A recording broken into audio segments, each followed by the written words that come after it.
Hi and welcome to AXSchat. Delighted that today we have Microsoft's Chief Accessibility Officer with us, Jenny Lay-Flurrie. Jenny, thank you very much for joining us. I'm been excited about this for quite some time now, so I'm glad the day has finally come.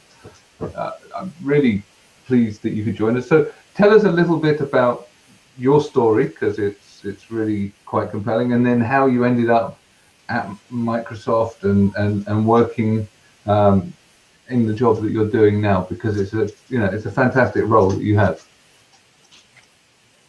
Well, thank you for having me. I've been looking forward to this too. So there's a quick story and a long story. I'm a Brit. I was born in the middle of England. I've got a fellow Brit on the call, so I can say it's Sutton Coldfield as opposed to Birmingham. Most documentation says Birmingham.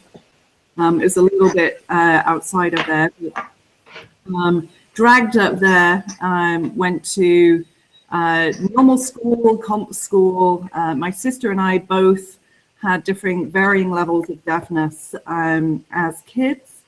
My sister was definitely born with congenital deafness. Myself was a gradual gig, got from early age through measles, hearing infection, all that sort of stuff that sort of compelled it and has slowly declined it over the years. My education, I was a musician, or that was my intent. I went on and did a music degree up in Sheffield, and then discovered that, like most musicians, it doesn't exactly pay the bills. And I was very much starving. And so honestly got a job in IT just to pay the bill at that time. And I wanted to work in a fancy building, and I ended up at the Daily Mirror, which at the time was being edited by Piers Morgan. Okay. It was a very fascinating journey. And then over time, that really just taught me a love of computing. I didn't really honestly know much about it before then. My student house was full of nerds and engineers, but not a lot in a music degree to do with computing. But I very, very much learned that it was just, it was fun. Problem solving was fun. And so I went on from there to a few companies, Cable and Wireless. I think one of them is now called Energist back then, T-Mobile, and landed at Microsoft in 2005 in London. 12 years later, I'm still here. Yes, but you're in a different role now, and the role is that of Chief Accessibility Officer. So tell us a little bit about what the role encompasses, because Microsoft was one of the first companies to create a role of Chief Accessibility Officer. So you're actually the second person to occupy the post, so there's some continuity. And I think Microsoft are definitely the first company to appoint a second CAO. Yes. Yeah, I think so. I mean, my journey into it was a little haphazard. I actually joined in Europe to run support across Europe for things like Hotmail and online advertising. So I was in a technical leadership role. But what I very quickly fell into was the disability employee community at Microsoft. And that was really my path into this. And no one, including me, could have foresaw where it would have led. So I actually was part of the deaf community. Then, because I'm nosy, I joined all the others, found that they were saying a lot of the same things. And then 6-7 years ago, I left that career and moved full-time into accessibility within the company.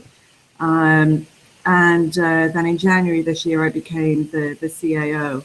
And really, we've reshaped the Chief Accessibility Officer position and office a little bit, just to reflect the moving of the times and where technology is going. So a lot of my responsibilities clearly in partnership and collaboration across the company on product, services, websites. A lot of what I think my predecessor was doing, but also trying to take that higher as much as we can. Compliance is one thing, but candidly, I go for a lot higher than that. Compliance being just the legal bar. But then also, for a company this size, which is over 110,000 people, I'm very, very much about how we can build connections to customers, to partners, to charities, to NGOs, and how I can do stuff to make it part of our culture here. So there's a lot of investment in inclusive hiring, in innovation, in training, and other areas that just make it really part of how we live and breathe. So it sustains, it legs, and ultimately it doesn't need me and my team then driving it to make things happen. The company drives itself. Does that make sense? It does, and yes, it's a fascinating story too. And I was in the musical field myself. I love music, and I think music and technology really does go arm in arm. So it's exciting to watch your journey. I also am excited about your journey for multiple reasons. I've been a big fan of Microsoft for a long time. Microsoft is always in the accessibility and the disability inclusions like no other brand all over the world. I've gone to Turkey, I've gone to Egypt, and Microsoft's sitting at the table with us. And so that's exciting. But I also, as a woman, I was really proud when Microsoft put you in this role, Jenny, because I think, and I love that you came up through being part of Microsoft's community of employees with disabilities, and that you're a woman and a technologist. I just love the story. And I know that you've showed leadership all over the world. I've seen you very active on like with the USBLN and other organizations that try to really support brands, making sure that they're really focused on inclusion. But also, Microsoft is into inclusion in their branding. Some of the powerful commercials that Microsoft has put out is amazing. And the most recent things I'm seeing, which I'm going to give you credit for, Jenny, is what you're doing to make sure technologists with autism are included in the workforce. So to say that I'm a fan just doesn't say enough. I know that Antonio Neal and we just really, really applaud the work that is being done at Microsoft by many people, but certainly under your leadership as the Chief Accessibility Officer. So tell us more about why Microsoft cares about the community of people with disabilities. I know it's so easy to say, of course we care, but you're actually doing things that really truly include our community in a powerful way. Well, first of all, you're far too kind, but I will take it. And just know, and I said this before we were recording, I do feel as though I'm in the presence of social and disability royalty today. So just know that the feeling is very much reciprocated. Yeah, no, I think inclusion is really the grounding on which some of what we've been learning internally. And I think what you've seen over the last year, probably a little bit more, is that we've started to share that more externally. But it was definitely very consciously an internal thing before, which was, and by the way, we're not perfect, right? There's definitely things that we could do more of. And, you know, I get an email every day that grounds me on our opportunity from someone, right? But I do think that at the core of Microsoft, we have this mission, and this mission came with our new CEO, but it was really embedded before that. He was actually the sponsor of that disability community before he became CEO. And that mission is to empower people in organizations. And I just love that thread, because empowerment is ultimately what we're after, right? And then you take that into the disability accessibility community and you think about how to interpret that. And it's really actually very simple, which is that the only way to empower is to have people, advocates, interested parties, parents. I think parents are huge, being those voices and being empowered to elevate, what do I need to be successful? What do I not need? What do I need to get out the way? What innovations are going to change my life? What do I need from accessibility that's going to make my life not just easier, but just go and do magical things? I mean, it really does come from empowering that community to do more and to be that voice and to be those experts, because that's what they are. So if you take that as a notion and then you put the right processes in place to really harness it, that's really some of the grounding we come from. So a couple of things that I think are quite compelling with it. One is nearly 7 years ago, we had our first internal ability summit, which was that employee community. And I remember standing out the room sort of cheering because we had 80 people, and that was, you know, a magic thing. And then the last 2-3 years, we've had nearly 1,000. Wow. And I think that just talks to the momentum of that community and the empowerment. And it's not just people with disabilities, it is parents, allies, advocates, and engineers that want to learn from the experts. So it's a real mix. And then I think the one that is definitely getting a lot of interest at the moment is the autism program. And while there's been hiring across the spectrum, I did a guest blog on the Department of Labor site this weekend, actually got posted on Saturday, sort of covering all the site and the details. But the autism one came out of that notion, which was how could we get more talent, keyword, into the company with disabilities and help, you know, with this journey. And we just found that autism was candidly just, you know, you got an unemployment rate of over 80%, around 84 is the latest stat I saw. Stupidly talented group of folks. And really the blockage was getting people through the interview process and then making sure people had the right support mechanisms afterwards. So it was taking a different lens to recruitment and how you interview. And once you figure that out, it's not rocket science. I mean, and ultimately we've ended up with their kids just because they're younger than me, right? Most people are now. But we've ended up with talent coming into the company with resumes that are just so humbling. Some of them have been helped. Others, you know, the headline could be, I work 3 hours a week at Safeway. But at the bottom, you find that there's a computer science, data science degree, sometimes master's, sometimes PhD. And these guys are not getting into the workplace and have some just humbling stories when they come here. And over 50% now of those that we've hired, it's small, we're planning to grow, but over 50% previously tried to get into Microsoft and weren't hired. And yet look at the talent that we've now been able to bring in. So yeah, I think that kind of, there's a lot more we can do, but we're learning a lot, I'd say, through programs like that one. And you know, something that is interesting, I created a company, Tech Access, many years ago, well, back in 2001. And I could not have had a company like Tech Access that I grew to a multi-million-dollar business, which sounds great, but more importantly, over 80% of my employees were technologists with disabilities. And we used the Microsoft operating system, all of the Microsoft applications, and you're right, Microsoft's not perfect, but nobody's perfect. We don't even know what perfect looks like.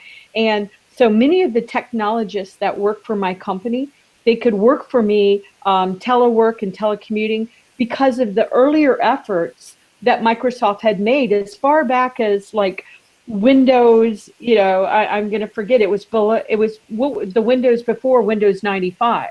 So Microsoft has been on this journey a really long time, longer than I think most people realize. And I know that because that's one reason why I'm a big fan of Microsoft. And I don't only use Microsoft products, but I use MacBook Air, but I use Microsoft products on my MacBook because I love Microsoft applications. So kudos for the ongoing work that you are doing, Jenny. And I don't know if you want to make a comment on that, but I'm also going to turn it over to Antonio. So to you, Jenny, and then we'll go to Antonio. Yeah, no, I'm smiling. I do think, you know, technology has the power to empower and to disempower, and I think that's something that's very, very conscious from us. We've definitely had some moments of brilliance over the years, and, you know, dating back 20 years or more. And yeah, we're only a 40-year-old company, so wow. We'll take that. But I do think we've also had some moments where it hasn't gone. I'd say the resurgence and a lot of the features coming out this year, in particular Office 365, Office for Mac, Windows 10, Edge, we've seen some significant investment across the board this year and more to come. But I know that some may not be aware of all of those. One of the things we're trying to do is get those products firmly out there and get more feedback in. That's really one of my big standing points right now is help us, give us the blunt feedback. I can take it. But I do think there's a ton of features. Neil's already chiming in. There are a ton of features that, and investments, particularly on the narrator platform. We're working on an AT strategy. And then great leadership in Office for Mac, hopefully just really helping to make that an accessible product that can be used. Because like you, there's a lot of people who do use Macs and the Microsoft Office platform on there. And I think the OneNote for Learning is a beautiful product that we're hoping to expand over time. But yes, technology has that power. You need a lot more. Antonio? Well, Jenny, I'm based in Cork, Ireland, right in the south of the country. And a few weeks ago, I was at a conference for HR professionals, where somebody was showing us a presentation, and you have the feeling that they were adding the word diversity to the slides just because they need to have the word there. So you were talking about hiring talent. So how do you think you can influence, agencies that you work with, not only in the United States but all over the world, to have awareness about the importance of having a process that doesn't exclude people from applying for the job, and sometimes that the fact that when they are using LinkedIn, or if they use LinkedIn to do a research, they don't use it in the way that the fact that they use a certain type of keywords would immediately exclude people. So how do you think you can influence them in order to be more inclusive when they hire? Yeah, it's a great question. I do think that there's certain things for any company. One, you've got to have the right connection to your strategy, right? And I think that's been a key thing for us. If we're going to produce accessible technology and technology that works for all people and all organizations, that includes people with disabilities. There's over 1 billion in the world, as you well know. So for us, the actual link's really, really direct, which is we need people in the company, and stress need, if we're going to deliver on our mission. So that's one. You've got to have the connection, and you've got to have the connective tissue. Two, I think as a company, in the journey that we've definitely gone on, is making sure that our own house is pretty good, right? And that's simple stuff often. Making sure your career site, where all your jobs are posted, wherever they are, is accessible and is actually not just, it's not just compliant, it's really usable, and you've tested it with people. And your website accessibility is not the easiest sometimes, depending on how you've coded stuff. So that can take some effort, and I know our IT team here really took that seriously in making sure that it was a good experience, right? Because ultimately, people with disabilities have a choice as to where they go, and I want to make sure that their experience is amazing when they're applying for a job. The other one is really putting it out there, and we put all of our hiring information onto one site. What we found is that people wanted to know, what is your accommodations process, and how do you have a community? There were lots of simple details that people wanted to know when applying for a job. Do I self-identify on interview? Do I tell people what I need? And clearly the answer is yes. Right? I'm a proponent of that. You identify it. Allow us to make that easy for you. So we put all that information on Microsoft.com/inclusive hiring. That's where we put everything. But I do think that, you take that there's a couple of things as you look at outside the US. I think one, we're a mothership in Seattle. It is raining here. We're definitely in Seattle. That means that a lot of our main information where we first put stuff is in the US, but we're clearly targeted to share it more broadly. And so I was actually in the UK a couple of weeks ago, and Brussels, having some of the same conversations. What talent do we need to go after? How can we make sure that we've got our house in order and that everything is beautifully laid out. And there's definitely work to go as you go by market, because each site is different by market, localized and what have you. So yeah, we've definitely got some work to do. But the second thing is also, and the reason I love organizations like the USBLN, is that no company has this beautifully, perfectly done. And so the USBLN and the British Disability Forum I met with while I was in London, it's a great forum to have those conversations, because you're sitting in the room with Pricewaterhouse, BBC and other companies that are going on the same journey and are problem solving the same things. And so the autism one, Neil on my team spends a lot of his day getting feedback from SAP, who are the ones who helped us with our own launch of our program, but now sharing with others, Ford, Ernst & Young and others.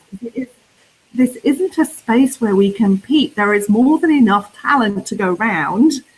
We should be sharing and collaborating on what we've learned and hopefully benefiting others. And then honestly, we get a whole wealth of understanding coming back to us. So it's that mutual exchange of information that I think is going to make this a better gig, right? And I think we're not the only company that has a goal to hopefully over time change the unemployment rate. I think it's a shocker, and that's not an overnight goal. But I don't like, I don't like little goals. Let's go for it. And I think, and there's a multitude of things that we can do to help with that, and it's going to take time. But that has to be the goal that we have. It just has to be. Just continue in that, but looking to considering that Microsoft has offices around the world in many different countries and across cultures. How do you see that the work that you are doing as impacting in all those countries as well? You know, from people looking Arabic language, from Portuguese, Spanish, or any other language around the world.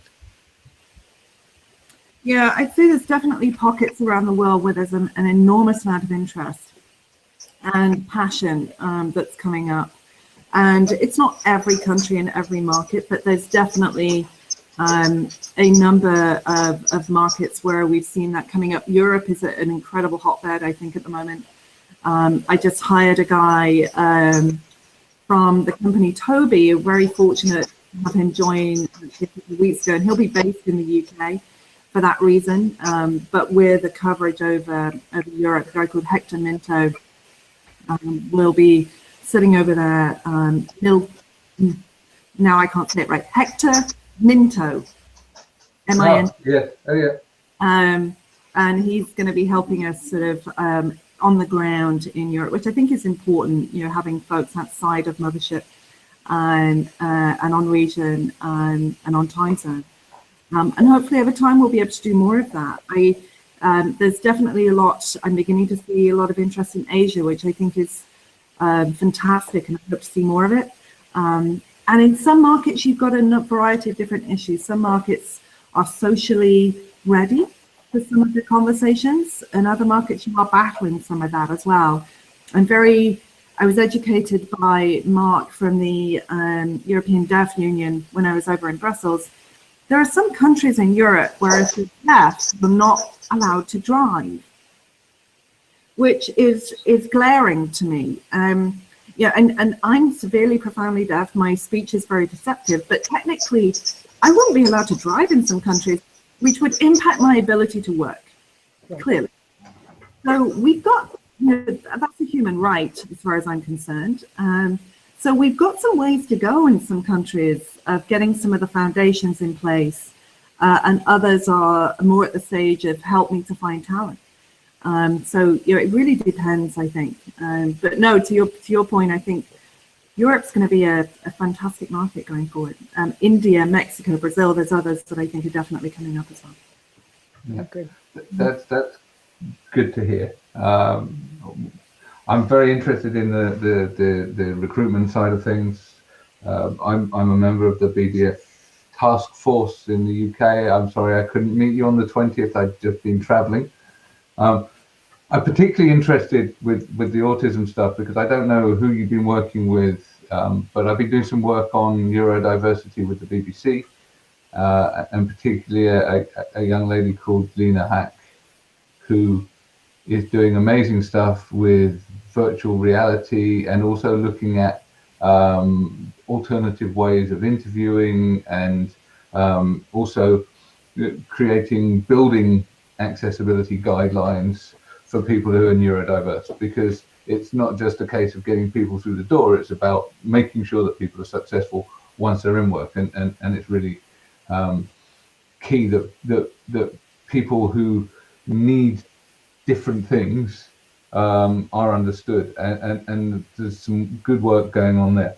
I'm also really interested to learn a bit more about what those experiences are doing into changing the way that you develop your products, because a lot of people who are neurodiverse, so dyslexic, dyspraxic, etc., do have accessibility needs, but they're not the needs that have been commonly understood and served by a lot of tech companies in the past. So, for example, I know that you've done some work with OneNote around dyslexia, but are there plans to expand that work into your main product suite? Yeah, I mean, it's a great topic, and you can imagine one of the unintended consequences of launching the autism hiring program was the resurgence that it gave within our employee community. A lot of people with autism and other disabilities definitely cropped up and started identifying across the span of, I would say, the invisible cognitive spectrum, and also I separate the two, and you know that's just the way I've bracketed it for now. But between cognitive and mental or neural, I don't like the term mental disabilities. I think that's just a gag reflex we have, and I'll move on. But really between things like bipolar, anxiety, depression, which is a massive segment and often misunderstood, as well as cognitive, which is the biggest growth segment. So you're clearly a company that's with a scope of Microsoft. These are areas we have to be thinking about. And I think there's beginning to be a lot of best practices coming out. I did like that the FCC, Chairman Wheeler, they actually announced a white paper on cognitive disabilities recently, which we were able to contribute towards and share things like the hiring program and other technologies like OneNote for Learning, which was a hack. It came out of a hackathon. We've had a great success with hacking here. You know, no light, pizza, and a lot of coffee for a few days, and you get a bunch of projects coming up. And it was a new thing for us. It came out 2014, and the first year the eye gaze wheelchair for ALS MND was created, and that hack is now a project that's really moving forward. And the second year it was OneNote for Learning. We didn't win this year, but I will share with you that we had, I think it was close to 600 people hacking on disability projects over the summer. So again, it just talks to some of that momentum. You know, OneNote for Learning, I think it is one of my favorite tools. I use it myself and with my own kiddo. I think it's got massive potential. And yes, there are plans to increase that and build it into some of the broader section of our Office suite. And so we'll be sharing more on that in coming weeks and months. But that's it's what we've found is just the difference it can make in reading ability with some of the kids that are using it, and some of the schools that are using it. And their words per minute just increase dramatically. With the way that system is structured, when you look at and you can tweak it and customize it depending on the capabilities of the person using it. So I think it came out of research, hardcore research on dyslexia. And I love that it's also an innovation that came out of disability that candidly could have implications for everyone in terms of learning how to read, which is the other potential with designing products using disability as the core. So That's the principle of inclusive design. You'll produce better products. So yes, there's a lot more to come on that one. Okay, that sounds really encouraging. One thing that I'm very keen on is the idea that accessibility is personal, and therefore we effectively accessibility is, I think our previous guest Alistair from Acuity Design described it as extreme personalization. What I've noticed is that there is or has been a trend in technology to reduce the amount of personalization over the last few years because of the proliferation of different screen sizes. So you end up with responsive design. It responds to the different screen sizes, but it's not as responsive to the needs of users for customizing their experience. So I think we've turned a corner, but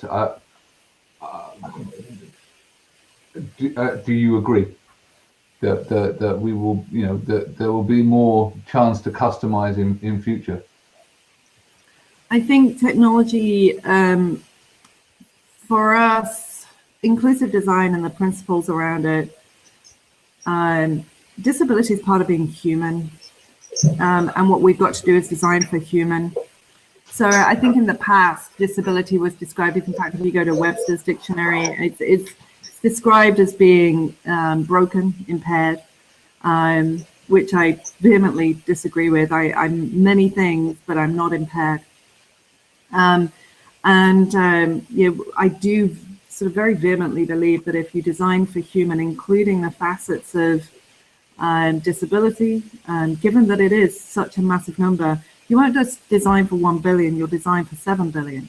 Because ultimately, and I'm preaching to the choir here, but you put in those features and the ability for a person to switch off captioning, switch on captioning, turn on screen reader, use magnification, Cortana, whatever it might be.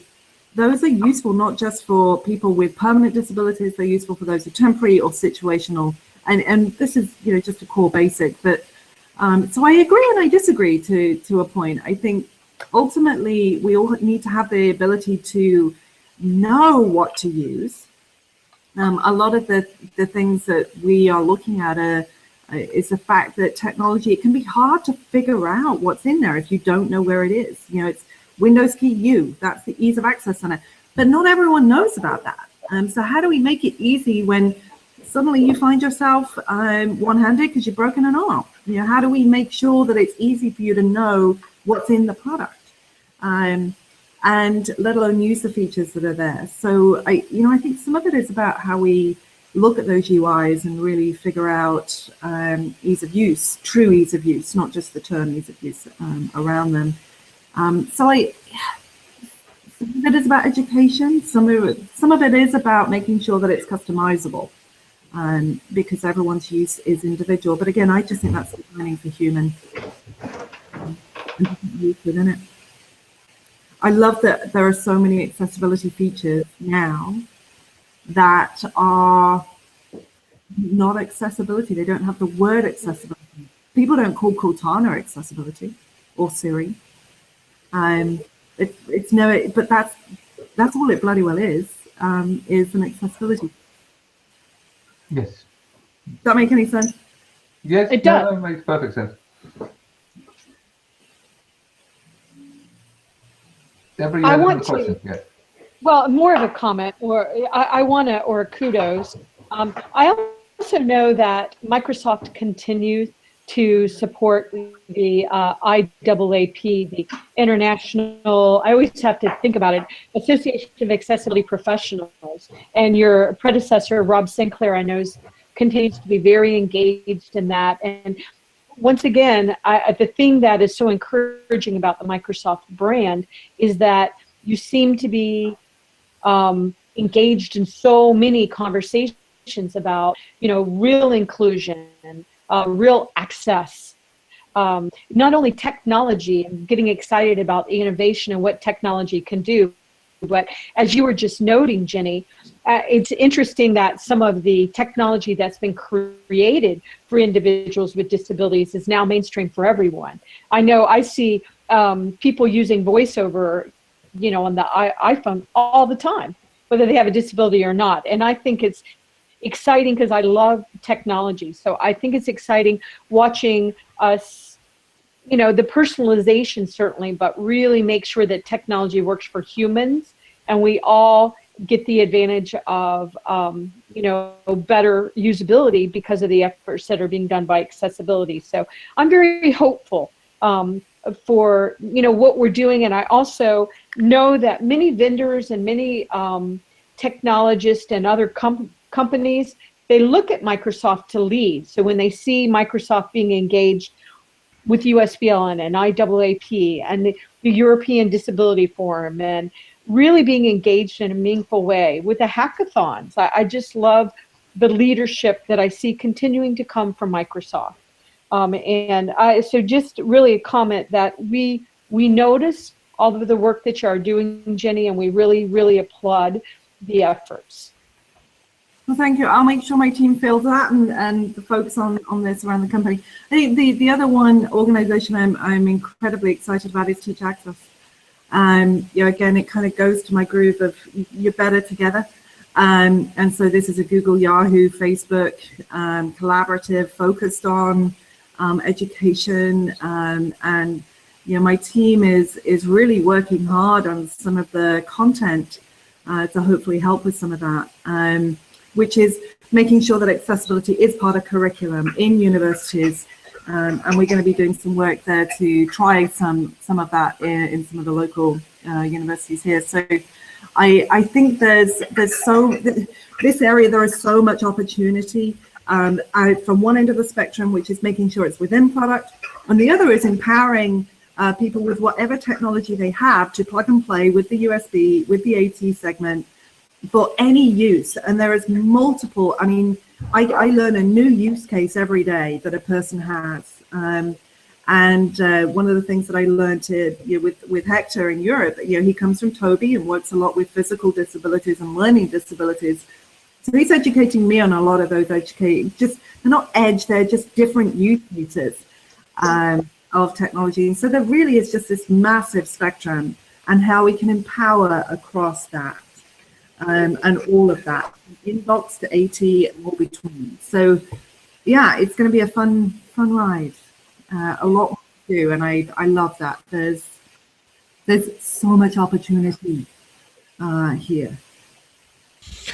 You are mentioning that there's the opportunity. There's so many opportunities today, but do you think that it's easy also to talk about accessibility in terms of convincing and converting people? Or you still need to put that extra effort when you are trying to talk, highlighting the importance of creating inclusive products? So, easy to convert people into this? Yes. Okay. Disability is cool, and I think that's been some of. There is so much momentum here that's come from a techie, nerdy company getting really excited about what they can do. And there's no better use case in this environment. The iGate wheelchair was probably part of that for some stuff before, where you take a great guy like Steve Gleason, who's an NFL player in Louisiana, and he was losing the ability to move his middle finger. And wanted to, this is an NFL player. He wanted to move his own wheelchair, let alone talk with his wife and his family and have great communication. And it's tough. ALS is a miserable, horrible disease, or MND in the UK. And so that brought together 35 folks from around the company, I think one of whom, apart from me, knew anything about accessibility. None of the others did, but they brought their mad skills in. And we're like, what can we do? What can we do? And that was really the big groove, was it brought in people from robotics, from dev, from UX, from marketing, from across the company who knew nothing, because they were excited about the ability to do something empowering. And that for me is just the ultimate use case here. And I've seen that model repeat and repeat and repeat. And I think there's a lot more we can do. I love the social impact, Jenny. I love the social impact. Very powerful. Yeah. Fantastic. Thank you, Jenny. We are at the end of our half hour. We've overshot somewhat, but that's because it's been a great conversation. So thank you very much. I really look forward to you joining us tomorrow night on Twitter. I'm sure it's going to be a really lively chat. I'm sure too. Thank you again for the opportunity. Thank you, Jenny. Thank you. Bye-bye. Thank you.